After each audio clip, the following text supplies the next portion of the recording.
আমি সকলো আজি অসমত অসমীয়া ভাষাৰটো ধ্ৰুপদী ভাষা বুলি ঘোষিত হৈছে বা অসমীয়া ভাষাই ধ্ৰুপদী ভাষাৰ মৰ্যাদা লাভ কৰিছে।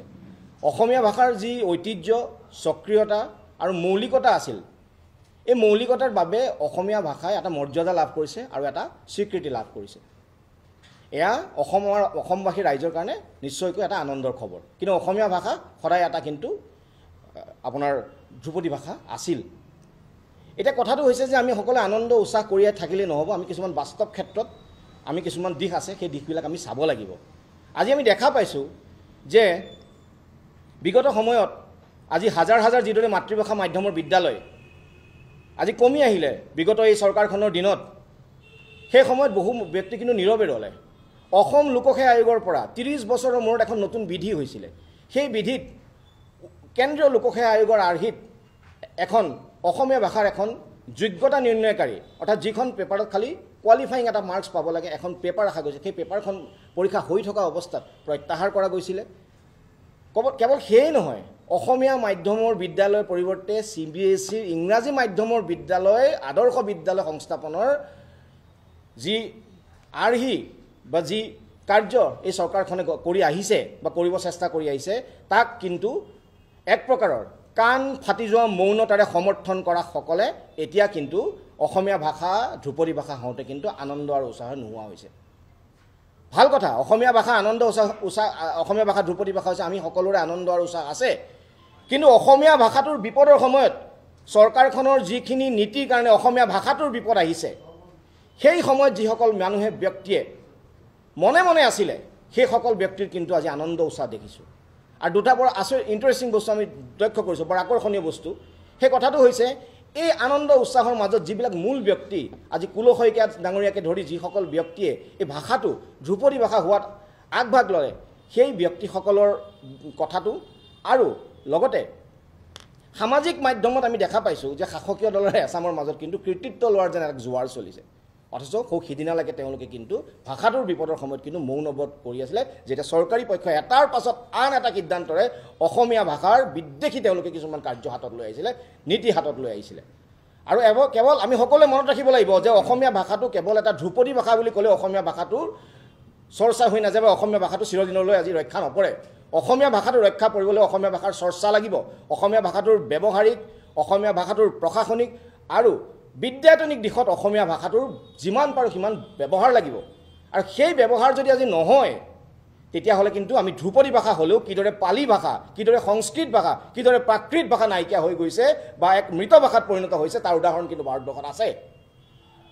আনকি স্বয়ং মুখ্যমন্ত্ৰীজনৰ বিগত 3 বছৰত যি আচৰণ আছিলে, সি কেতিয়াও কিন্তু অসমীয়া ভাষাৰ সমৰ্থনত নাছিলে, অসমীয়া ভাষাৰ পৰিপন্থী আছিলে।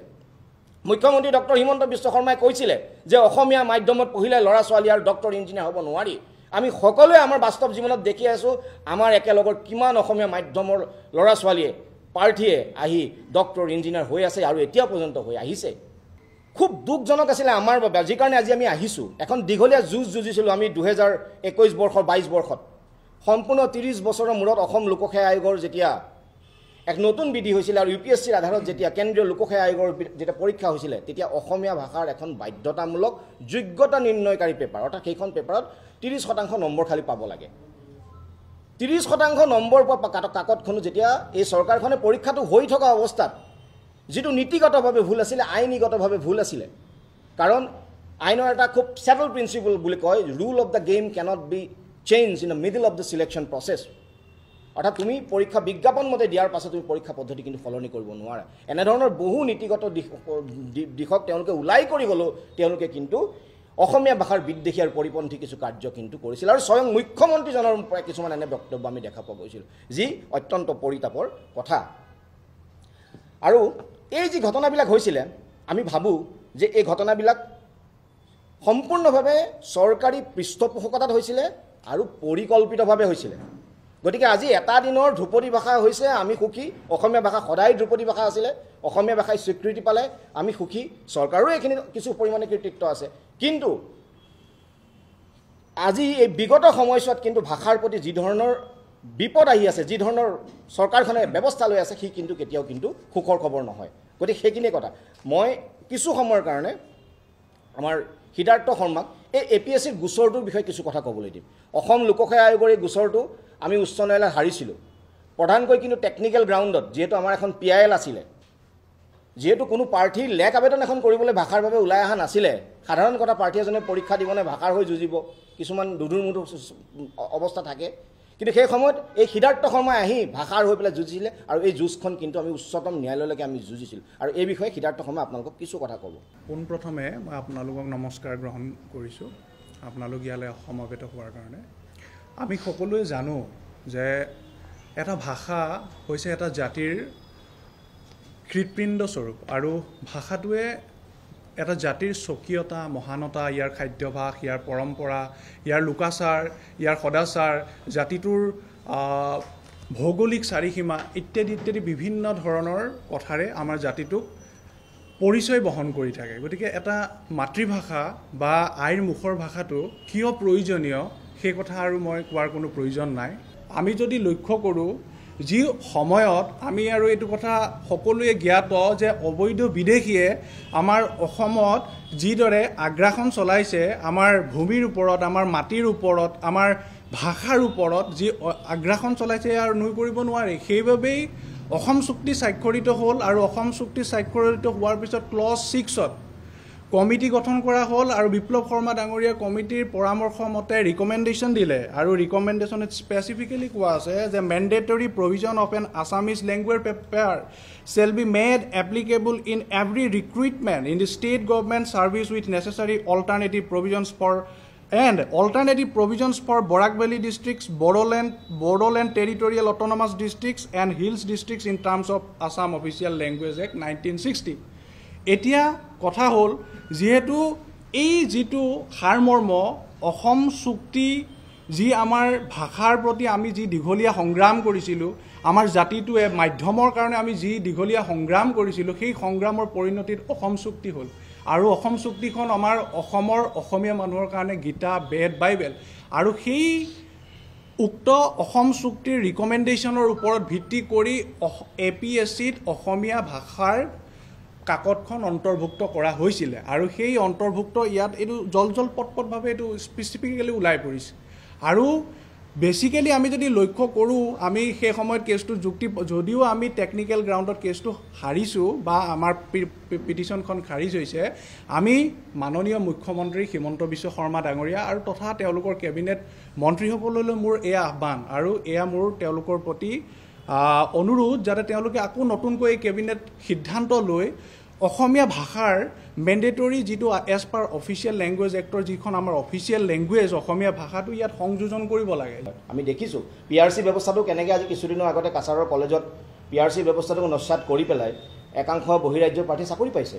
গতিকে সেইকাৰণে এই যিটো অসমীয়া ভাষাৰ কাকতখন আমি খুব গুৰুত্ব সহকাৰে লৈছিলোঁ, কিয়নো বহিৰাজ্যৰ যিটো অগ্ৰাসন আছিলে প্ৰাৰ্থীৰ, যিহেতু UPSCৰ ধৰণৰ কেন্দ্ৰীয় লোকসেৱা আয়োগৰ ধৰণৰ পৰীক্ষা হ'ব, সেই অগ্ৰাসনটো ৰোধ হ'ব।